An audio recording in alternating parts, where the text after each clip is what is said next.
Mga ghost na ito, mahirapan kayo talaga dahil multo ito eh. Mahirap hanapin ang multo, Mr. Secretary. Siguro isa sa mga sasuggest namin, itong mga contractors na multo ang kanilang mga projects, mag-umpisa sila sa sementeryo. Ito na lang ang paggawa mo sa kanila, perfect yun kasi multo lahat naman ang kanilang projects. Senator Bam. Maraming salamat, Mr. Chairman. Mr. Secretary, commercial muna. We had a hearing po sa classroom building. I'm sure na-monitor po ninyo.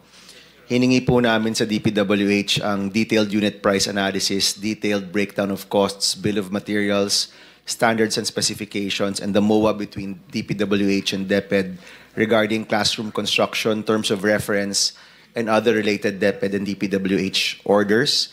Si Yusek Ayapana po yung nag-attend. May we get your commitment to submit all of these documents before our TWG, Mr. Secretary? Yes, Your Honor. I think I have signed actually the transmittal of that document yesterday, Your Honor. Thank you, Mr. Secretary.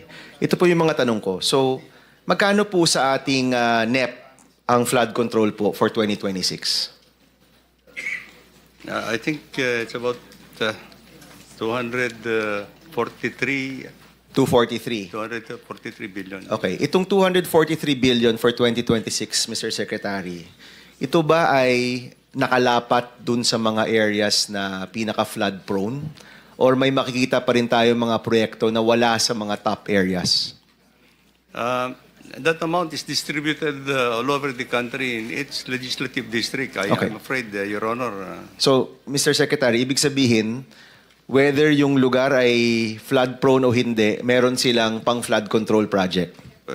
That's probably the... Is that a wise assessment, Mr. President, considering that there are some provinces na di hamak mas flood prone kaysa sa iba?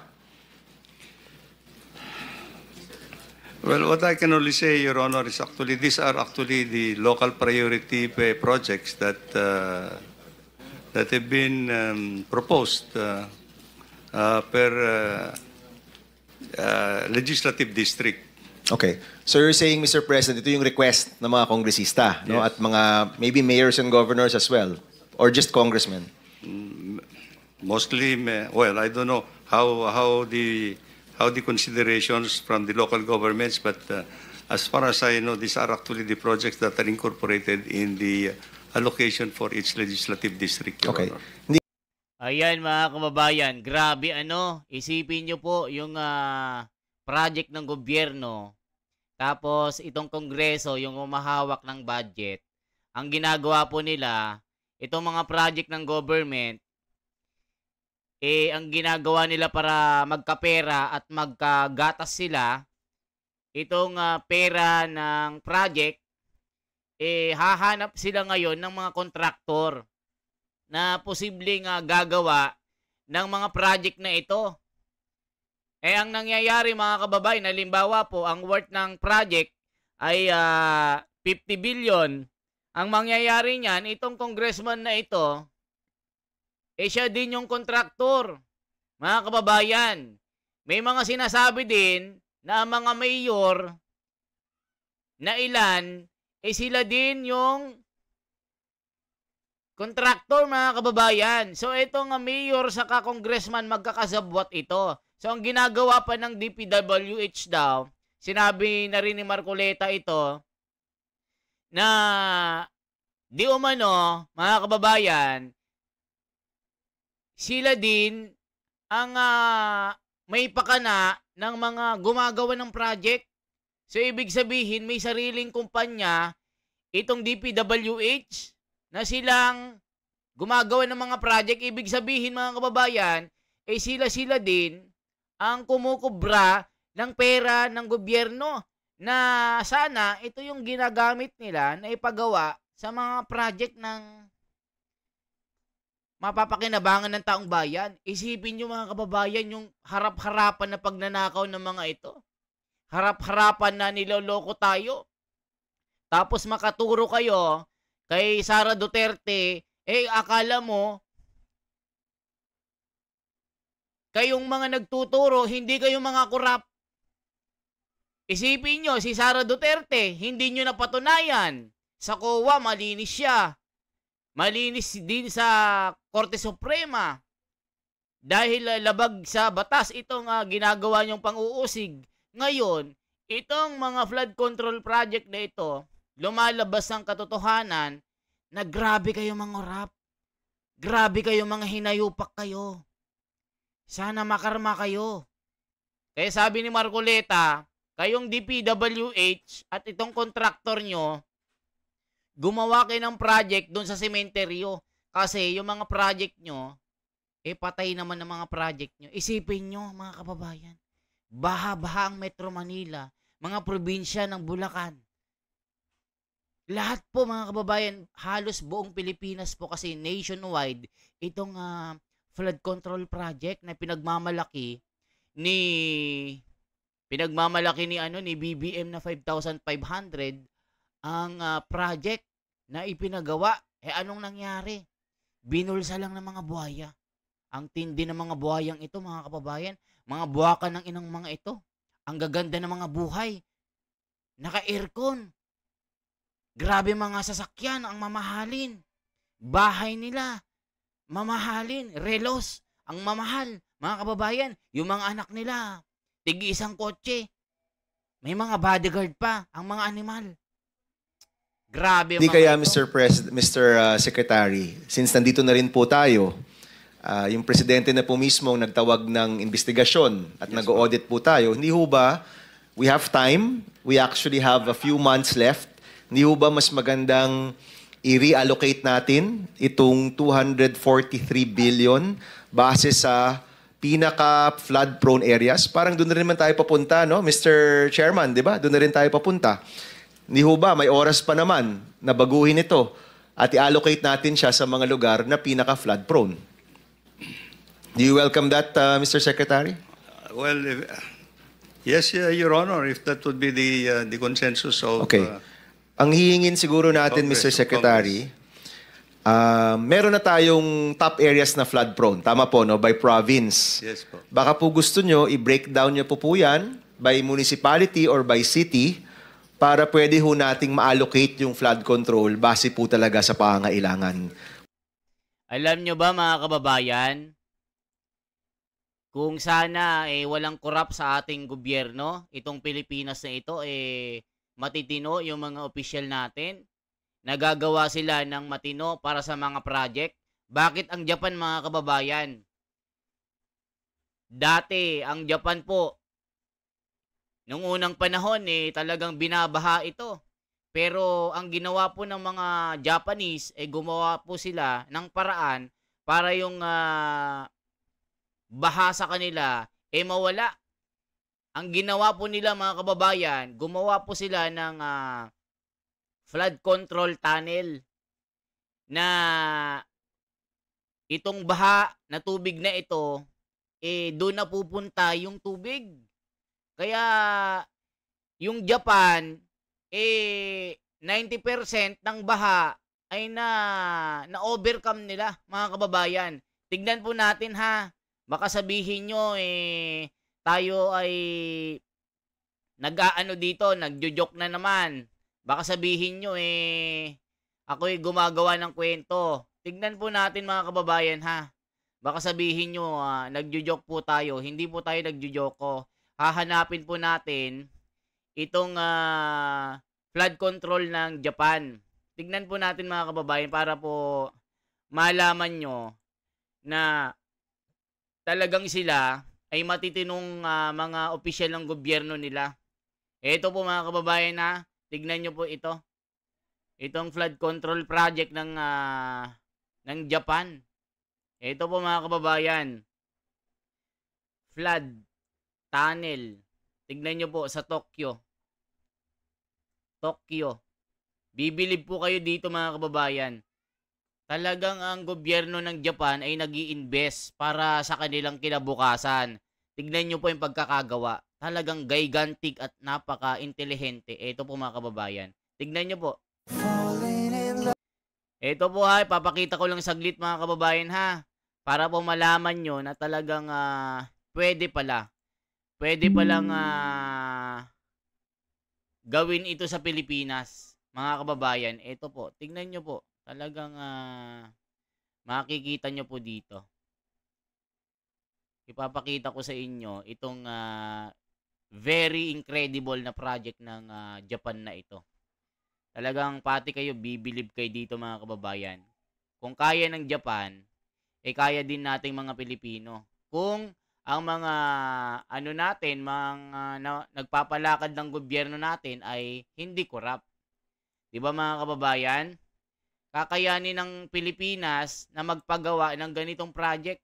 Ito po mga kababayan na ipapakita ko sa inyo saglit. Sana po tiyagain nyo po ito. Ito po mga kababayan. Tiyagain nyo lang po ito. Ito po, tignan nyo po. Para po malaman nyo na may ganito pala. Mga kababayan, tignan nyo po. Ito po siya. Ipapakita ko sa inyo. Ito po mga kababayan na panoorin nyo po ito. Ito po mga kababayan. Capital cities have been shaped by water as much as Tokyo. Its densely populated suburbs are crisscrossed by rivers and canals. Few capital cities have been shaped by water as much as Tokyo. Its densely populated suburbs are crisscrossed by rivers and canals. In the 1950s and 60s, these streets of old, downtown, low-lying Tokyo were the scene of a terrible disaster. A string of heavy Beyond anything else in the Ito mga kababayan, ito po yung prevention flood control po nila sa Japan. world. Even the echoes are incredible. Ito po. Tignan nyo mga kababayan. Napakalupit to. Nag-invest po sila sa kanilang flood control project. Defends itself in a land of flooding rains. Napakaganda This is a nito. geologically challenging place to build a megacity. A flat floodplain of soft alluvial soil in a monsoonal climate with frequent typhoons. Yan, tignan nyo mga kababayan or an active napakalupit. earthquake and volcanic belt. Ganito po ang ginawa ng Japan para makontrol nila yung kanilang check nga natin mga kababayan. One of 8 running through the city. Tokyo.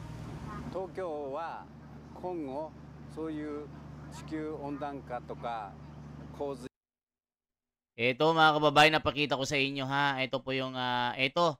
Pakita ko sa inyo lang ito, mga kababayan. You are looking at the world's largest underground flood diversion facility. Ayan, ito po yung Calling it large is like ginawa ng calling Mount Japan. Everest a hill. Today, I'm here to show you how Japan turned its largest city's greatest weakness Ayan, into ganyan an po engineering kalupit. triumph. Tokyo's geography makes it particularly vulnerable to flooding. The city is built on a floodplain, with most of its eastern districts sitting below sea level. It's like living in a giant bathtub. Great for ducks, not so great for humans. Nakita nyo mga kababayan? Has a long history Ganyan po sa of kanila. battling floods. In fact, some of the earliest records of major flooding in the area date back to the 1600s. Fast forward to the late 20th century, and despite numerous flood control tignan nyo, measures, nagbabaha din Tokyo sa kanila was still noon. facing significant Tignan nyo challenges. po mga The kababayan, city's parang rapid Pilipinas. urbanization had led to more concrete and less natural ground to Pero absorb gumawa sila ng rainwater, paraan para exacerbating the problem. mawala In ito. 1991, a particularly severe typhoon Ayan, hit the nagkakabaha region, din sa causing kanila. widespread flooding and billions of yen in damage. Tignan It was nyo po, mga clear that kababayan. something drastic needed to be done. Ayan, Enter nagplano the po Tokyo sila. Flood Tunnels Project. The decision O, to yan. build these tunnels Nasa wasn't ilalim a po one. ng lupa. It was a massive undertaking. O, both in tignan nyo terms po, of engineering massive po. and cost. But the potential benefits far outweighed the challenges. The primary Nasa goal ilalim ng was syudad po to yan. create a system that could handle the excess water Kaya from hindi major po storms nababaha sa and kanila. prevent catastrophic flooding in the city. Think of it as a giant underground water slide. Tignan but nyo po instead mga of kababayan, fun, ang it's lupit, funneling di ba? away potential disaster. But Oh, how may exactly ganyan bang is it going to Pilipinas? do all of this? And is one tunnel really going to be enough for what O, they're tignan trying nyo to po yung do plano here? po mga Well, kababayan. let's break it Engineering down. talaga ito. The metropolitan area outer underground discharge channel Ayan o, is nasa not just ilalim a talaga. single tunnel, but a network of Nakasegregate tunnels. po. And when I say massive, I mean massive. Grabe. The main underground reservoir is about Ang the lupit. size of 2 football fields. It can hold a staggering 670,000 cubic meters of water. That's Isipin nyo mga kababayan, halos ang laki ng tunnel na ito, sing laki ng 3 football field, mga kababayan. Kung ganyan dapat ang ginagawa ng ating gobyerno, okay sana kung walang mga kurap. Yun nga lang, puro kurap naman. 'Di ba? Puro kurap. Anong mangyayari sa atin? 'Di ba? Puro kurap Puro kinurap nila yung pera ng bayan. Walang mangyayari sa atin. 'Di ba mga kababayan? Ito po, tuloy po natin ito. Check po natin ito mga kababayan na yung usapan nila. Would you welcome that, Mr. Yeah, Secretary? of course, Your Honor. Yes. Okay, kasi parang para po sa akin, hindi tama na merong flood control budget ang mga lugar na walang flooding. Hindi ho ba, no? So I think that's something. Mga kababayan, di ba? Ang lupit na. So ipakita natin itong ginagawa ng itong ginagawa ng Japan para po ma-imagine nyo po. Ito po, ipakita po natin. Check lang natin mga kababayan para ma-imagine nyo po. I-ano lang natin ito para makita nyo po itong Japan. Napakalupit talaga ng ginagawa nila. Ito po. Talagang bibilib kayo dito mga kababayan. Ito po, i-ano natin. It's equivalent to 268 Olympic-sized swimming pools. Construction began in 1992 and took 14 years to complete, finally opening in 2006. The system consists of 5 massive silos connected by 6.4 kilometers of tunnels, all leading to a huge underground tank nicknamed the Underground Temple. Diba? Ang ganda ng ginagawa nila. Kung sana ganito yung ganito yung gobyerno natin, okay sana. 'Di ba? Kaso wala Talagang palpak mga kababayan. Kung ganito lang ang ginagawa ng mga pamahalaan natin, mariresolba itong ginagawa nilang problema sa baha. Hindi ninanakaw, mga kababayan. We can work on the DBM secretaries here. Maybe as one of the output, marami pong output itong investigation natin. Di ba mga kababayan? Hanggang saan kaya ito? Meron kayong makukulong, mga kababayan. Sa tingin nyo, may makukulong dito? Mga kababayan, may makukulong ba? Sa tingin nyo, may makukulong? May makukulong kaya dito, mga kababayan? Imposible, no? Kasi sabi nga po, may mga lugar, malitang nakukuha, sila naman po yung pinaka-flooded. At may mga lugar, nakakakuha ng funding, wala naman silang flooding. Di ho ba, no? Okay, first. So we would welcome that. Maybe po, as part of this investigation, you can come up with sa tingin ninyo, ano ba dapat ang tamang flood control budget sa ating budget? No? Kasi ang sinasabi po nyo, dito mga kababayan sa Japan, 200 billion dollars mga kababayan itong Tokyo, Japan Tignan nyo po ha. Ipakita po natin yung ng Japan para ma-imagine po natin ito. Ito tignan nyo po mga kababayan. Now, let's talk about some of the key engineering features that make this system so impressive. The pressure-adjusting water tank. This is where the magic happens. It's a massive underground chamber that can withstand the immense pressure of the water flowing into it. Imagine a giant pressure cooker, but instead of making your grandma's stew, it's saving Tokyo from floods. Can you please just hear me out? No, I'll work. Kung ganyan lang po ang ginagawa ng ating gobyerno, okay sana. 'Di ba? Ano masasabi nyo dito? Naku po, kung hindi lang kurap itong gobyernong ito, napakayaman na sana natin mga kababayan. 'Di ba? Napakaganda sana ng Pilipinas, walang baha. Request kasi ito wala kami magawa. No, but the NEP, if I'm not mistaken, comes from the executive, right? And the executive, the chief executive himself is calling for an investigation and an audit. Post-audit, baka pwede po kayo mag-submit. Ito dapat ang flood control sa Pilipinas. We would welcome that, Mr. Secretary. Your Honor. Alright. Pangalawa, so meron na po tayong, sabihin na po nating mas responsive na flood control budget. Para po kasi sa akin, mahirap tanggapin. Unang-una, maraming salamat at inamin po ninyo na may ghost project. No? Oh, yan mga kababayan. Basta ang summary ng ano na ito, ng investigasyon, ang mga project na ginastusan at binadgetan ng ating gobyerno na bilyon-bilyon na project na ito, multo lang pala. Yan na po ang sinabi ni Senador Marcoleta na gumawa po kayo ng project doon sa sementeryo. Dahil mga multo ang mga project nyo. Grabe mga kababayan ang ginagawa ng mga hayop na mga ito. Isipin nyo po, harap-harapan na ginagago ang taong bayan. Gaya nga ng sinasabi ko, turo ng turo, impeach ng impeach kay Sara Duterte.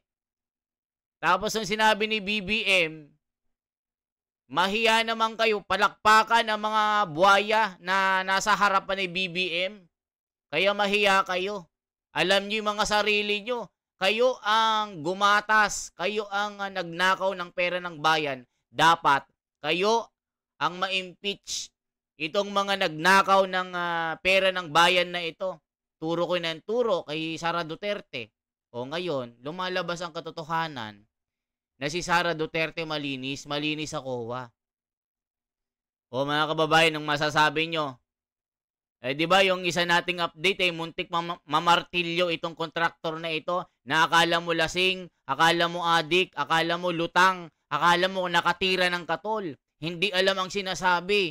Tinatanong ni Senador Marcoleta tungkol sa flood control, ang sinagot niya, history ng pagsisimula niya. Mula nagbebenta ng kawayan hanggang sa naging construction, nagbebenta ng mga bakal, aba, naging big time company na ng construction company para bigyan ng project ng flood control, nabigyan ng lisensya. Isipin nyo mga kababayan, sole proprietorship lang ito. Ibig sabihin, wala kang kasama. Tapos nabigyan ng multiple projects ng gobyerno. Anong klaseng anong klaseng panloloko ng mga taong ito, mga magnanakaw, mga hinayupak na ito? Anong masasabi niyo mga kababayan? Tignan niyo po itong comment ha, magbabasa po tayo. Basahin po natin yung mga comment ng mga hinayupak na ito na ito mga kababayan, tignan niyo po. Yung mga comment dito. O, nonsense ang hearing na to kung walang mananagot. Totoo. Tapos magsasabi kayo ng mga ghost project tapos walang makukulong. Nako po, ibabash ko talaga kayo pag walang nakulong dito. Sinasabi ko sa inyo, ako mismo ang mangbabash sa inyo. Kayong mga senador diyan. Kung walang makulong dito, napahele-hele kayo diyan, nagpakita kayo ng kagalingan nyo, ibabash ko talaga kayo. Naniniwala ako kay Senador Marcoleta may makukulong dito. O mga taga-Quadcom, maging ehemplo sa inyo itong hearing na ito. Very polite ang mga senators kahit a bit uminit ulo nila sa massive corruption ay makikita pa rin ang salitang respect. Sa Quadcom anong makikita mo doon? Sila-sila din yung mga corrupt dyan. Sana wag lang humantong sa imbestiga. Ito dapat may managot at may ibalik ang pera at makulong sila. Totoo yan. Lahat ng pondo ng gobyerno, bantayan, wag ibigay sa politiko. Nako po. Thank you sa Blue Ribbon Committee. At least may nalalaman ngayon ang taong bayan. Puro kurap, puro buhaya. Sana malaman ng mga nakinabang sa mga ghost project para may makita naman tayong mga opisyal at mambabatas na naparusahan. Yan nga ang sinasabi ko Sabi ni Chito, bakit ang kontraktor ang sinisisi? Dapat managot dyan the DPWH. Bakit i-approve ang project kung hindi tama yung gawa ayon sa detalye ng plano? Totoo naman. Diba? DPWH, kontraktor at mga congressman na sangkot dito. Ikulong yan. Negligence sa command responsibility. Command responsibility, walang kwenta yung leader ng yung official ng DPWH, walang kwenta yan. Isa ring buhaya yan. Sinasabi ko sa inyo, grabe, lala ngayon ang corruption mula maupo si BBM. Grabe mga kababayan. Grabe ang pagnanakaw sa Congress, bilyon, hindi pa nakukulong sana man lang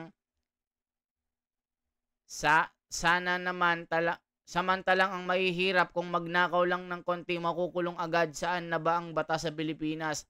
Kalaki naman pala ng nakalaan na 2026 flood control project, 226 billion. Marami politiko na naman na yumaman. Nako po mga kababayan, grabe yung mga comment. Nagagalit sila. Kaya mga kababayan, ano masasabi nyo dito? I-comment nyo po. Sana may makulong dito. Senador Marcoleta, parang awa mo na.